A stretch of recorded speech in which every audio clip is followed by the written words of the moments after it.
أعوذ بالله من الشيطان الرجيم بسم الله الرحمن الرحيم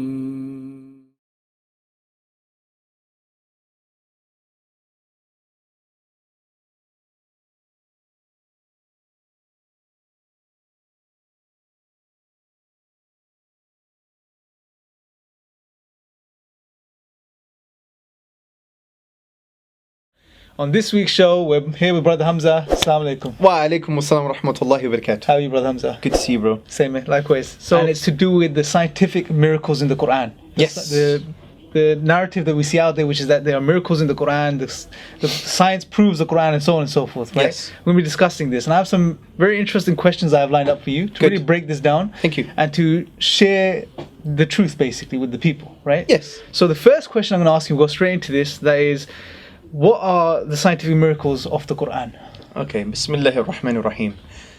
The scientific miracles of the Quran claim is usually articulated in the following three ways, and I have these written down. Number one, the Prophet Muhammad, upon whom be peace, did not have access to the scientific knowledge mentioned in the Quran, therefore it must be from God. Number two, another way of putting it is, no one at the time of revelation, which was the 7th century, had access to the necessary equipment to understand or verify the scientific knowledge in the Quran, therefore it must be from God. And number three, the Quranic verses were revealed at a time where science was so primitive, no human could have uttered the truths mentioned in the Quran, therefore it's from God. Right. So that's the kind of way many of the Muslims at different levels in society articulate a case for the Quran. Right, okay, excellent. So before we go into the whole narrative, the first thing I want to ask you is for you to give us a bit of a background and why we can't claim a miracle, the scientific mentions in the Quran. Okay, there are three major milestones to what I'll call this kind of science in the Quran movement. Yeah. Right. The first one is based on the book that was written by Dr. Maurice Bucaille called The Bible, the Quran and Science. It was written in 1976, and as you can imagine, this book basically said the Quran is in line with modern science, the Bible isn't. Muslims took this, translated it in many languages. I believe some people memorized more of this book than they did of the Quran, right? It just it was a movement. Even some academics have called this movement Bucaillism, okay? There are some journals that basically talk about this movement and refer to it as Bucaillism. The second milestone was something called Commission on Scientific Science in the Quran and Sunnah, which was a commission in the 80s that produced a video called This is the Truth, and this was run by Sheikh Abdul Majid Az-Zindani.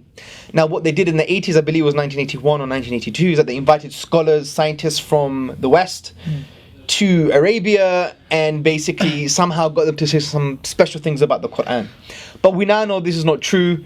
The majority of those scientists have retracted those statements or have said that we were quote mined or whatever the case may be.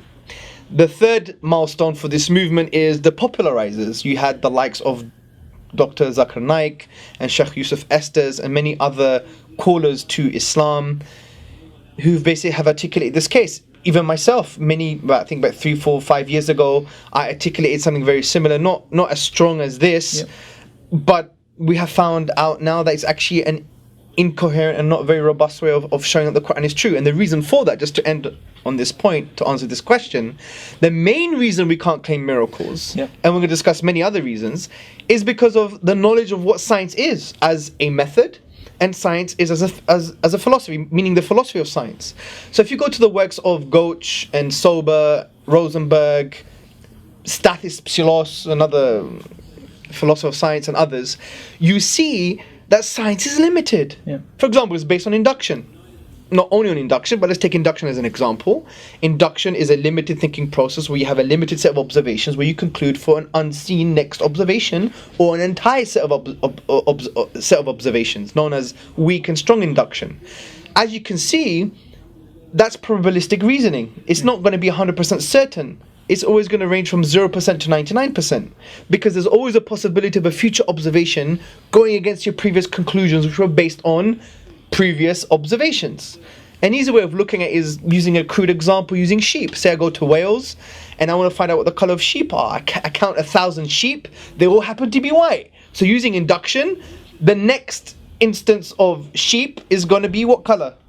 white. White is white. Exactly, but that doesn't mean that's true, because it might be black. Right. And because there are black sheep, right? Exactly. We used to sing in nursery rhymes, black sheep. Yeah. So the point is, it just shows that concluding from limited observations doesn't give you certainty. Right. Okay. And that's the beauty of science. Yeah. It's supposed to change based on new observations, new understanding, new discoveries, and that's the beauty.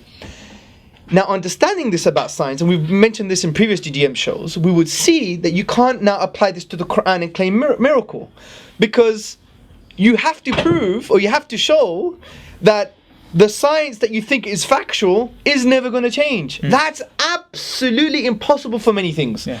Like, you know, the philosophers of science and the scientists themselves say that science is revisable. Yeah.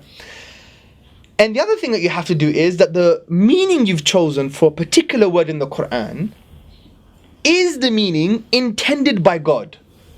How do you know? Yeah. If you don't have any hadith to explain it, you don't have ijma, a consensus to explain these words, then you have to rely on the Arabic language, and you have many layers of meaning for a particular word. That's how rich the Arabic language is. So how do you know this is the meaning that is intended by God? You're basically digging yourself into a hole as well, because what you're saying is, if science changes in 10 years' time regarding a scientific fact which you say is in the Quran, then what are you going to do? You're stuck. Exactly. Imagine the 19th century Muslim use this narrative. Yeah. The scientific fact of the time was steady state theory, the universe didn't begin. But the Quran says the universe began, the cosmos began. So what do? Reject the Quran or reject the science? Yeah. And this is why in the second show, we're going to give you a really robust method on how to show how the Quran is timeless. Yeah. And how you can reconcile these issues in such an amazing, empowering way. Okay, excellent. Now, I think that in itself is enough to make the point that we don't need to use the scientific miracles approach. However, the next thing I want to move on to... But it's true, it's like Sheikh Akram Nadwi, may Allah preserve him, he says, don't bring things to the Quran. Let the Quran speak for itself. Yeah. Like we superimpose an empirical scientific paradigm with the Quran. How do you know it's relating to an empirical paradigm? It could be a spiritual paradigm. It could be an existential one. It could refer to so many different things. Allow the Quran to speak for itself. And there is a paper on this, which we're going to link to in the video description as well. It's an essay, Go and read further and study further. Sure. So the next thing I want to ask you or touch upon is previous civilizations. Now, there's this idea that we have as Muslims, is that, you know, the Prophet ﷺ, you know, he was the first one who mentioned some of these things. This knowledge wasn't present on the face of this earth before the Prophet ﷺ. That's not true. So yeah, exactly. That's the question. Yeah. So the question is what you're saying. So I don't want to. Well, I'll say the question being that was this knowledge, assertive. Was this knowledge there before the Prophet ﷺ? Well, that's the point. No, it was, and that's why we need to learn our history. And I'm quite saddened that we even wrote an essay about this a few years ago, did webinars and try to create a narrative. People still are not adopting this because they're still adopting a false historical narrative. Because people are saying, no one knew this information at the time in the 7th century. That's not true. Let me give you some examples. Consider the setting down of iron. In the Quran, in chapter 57, verse 25, the Quran says, and we sent down iron. Yes, this is relatively true, that in some meteorites you have iron ore, right? So iron was sent down from that perspective. Does that mean it's a scientific miracle? No, because you had the ancient Egyptians 1400 years before the prophethood of the Prophet Muhammad, upon whom be peace. They described iron as ba-en-pet, which means iron from heaven. Right. This was like over 1,000 years before the Prophet ﷺ. So you can't claim miraculousness here. Yep. We're not saying the Quran is wrong. We're not saying the Quran borrowed from these civilizations. No. Right. Okay, because the Quran, as we're going to discuss next week, uses words that have different layers of meaning that addresses different civilizations, different understandings. Sure. Because the whole point of these verses is for them to conclude, for us to conclude that God deserves worship. So he wants a 7th century man to think about space in a 7th century way, to think about nature in a 7th century way, to conclude that God deserves to be worshipped. Yeah. Oh, another example. Sorry, there's more examples. The moon being a broad light. The Quran says in chapter 10, verse 5, it is he who made the sun a shining light and a moon a derived light. Nuran means derived light. Now let's ignore how the word shining light and Nuran are interchangeable in the Quran. Let's ignore that for a minute. Let's just stick to the topic that some Muslims use this word Nuran to show that the moon doesn't have its own light because it reflects the light of the sun. Because Nuran means like a borrowed light. Yes, that's true.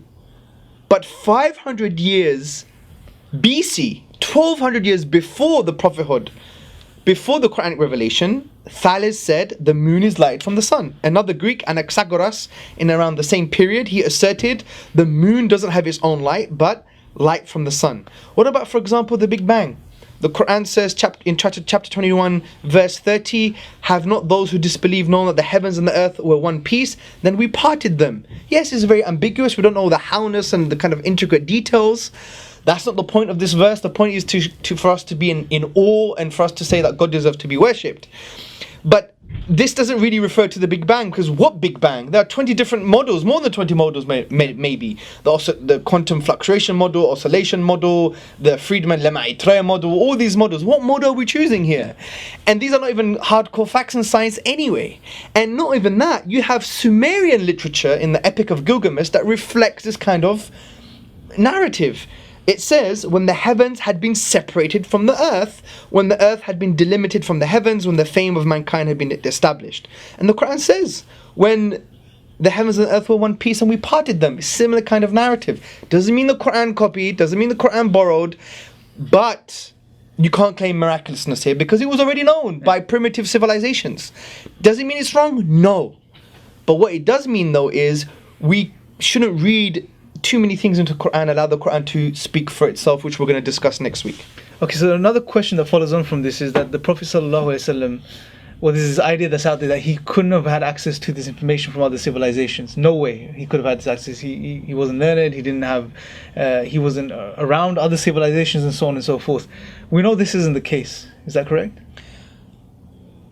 Yes, the assertion is wrong. They can't claim, oh, even if there was an accurate primitive understanding of science at that time available, the Prophet Muhammad upon him be peace couldn't have access to it at all. Yeah. Again, I'm sorry, this is false.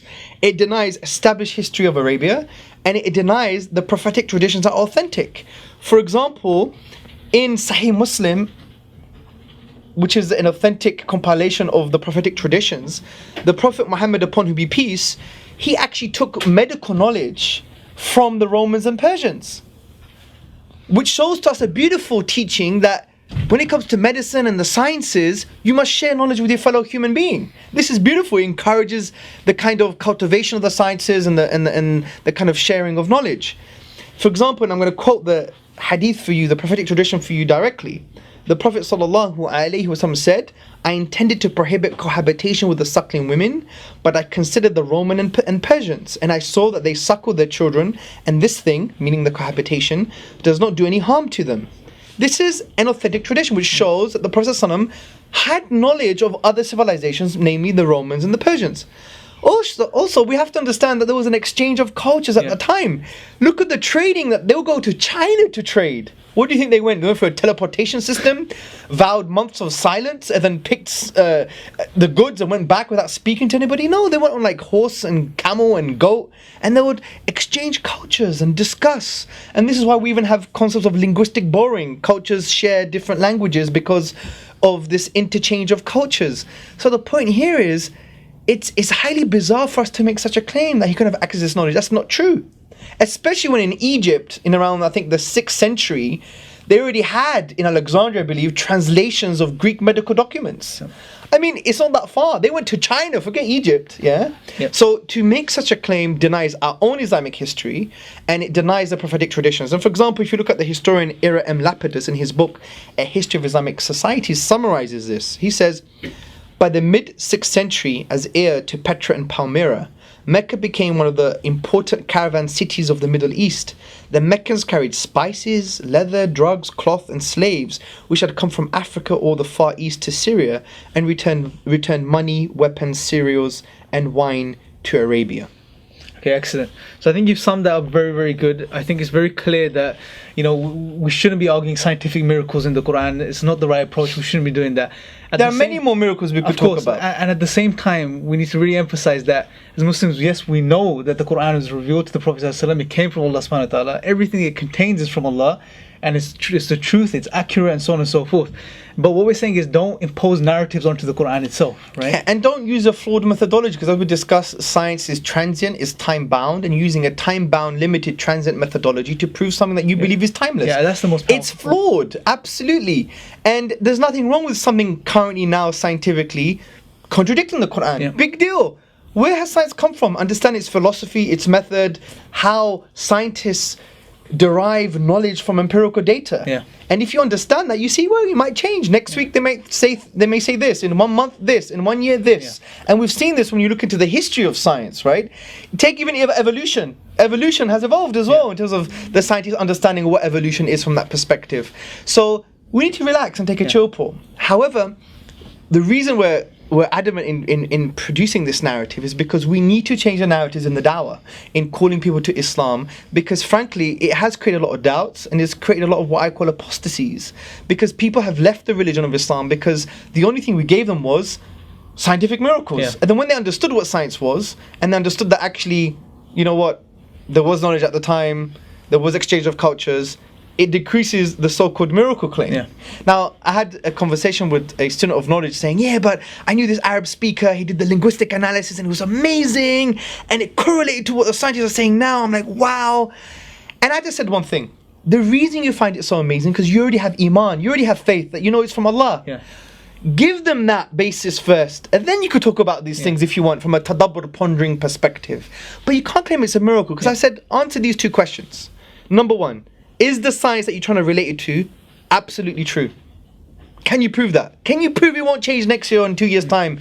Can you prove that we have all the number of observations we require for a particular phenomena to conclude that this is an absolute fact? No, you can't even claim that about many things in science, right? Number two, the meaning you've chosen for that particular word in the verse in the Quran, is that the meaning intended by God? Yeah. How can you prove such a thing? Because when you don't have the prophetic traditions to explain it, you don't have ijma'ah of the scholars, consensus of the scholars, and all the other bits and pieces that you require for understanding the Quran, then you have to rely on the Arabic language. Yeah. Arabic language is very rich. It has many layers of meaning. Which one is the one intended by God? Now, if you claim all of them are, then that would support our narrative, which we're going to discuss next week. And just to introduce the narrative before we end, which is very important, the narrative that we're going to talk about is beautiful. We're not throwing the baby out with the bathwater. We're saying the Quran is multi-leveled and multi-layered. What does that mean? The words used to describe natural phenomena or things that appear to be natural phenomena or science, these words have many layers of meaning. And these layers of meaning address different mindsets, civilizations across time. That's something far more profound. It's very profound because the Quran doesn't have a language that represents a 7th century language. It's a language that is timeless.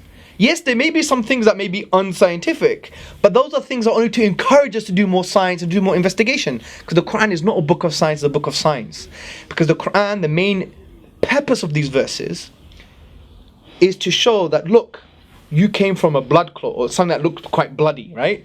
Or look at the orbits, look at the celestial objects and they seem to be swimming in the universe, they're floating or whatever the case may be. That should give a 7th century desert Arab a sense of awe and wonder, thinking, who has done this? Who created the physical causes in the universe to enable this to happen? He deserves to be worshipped.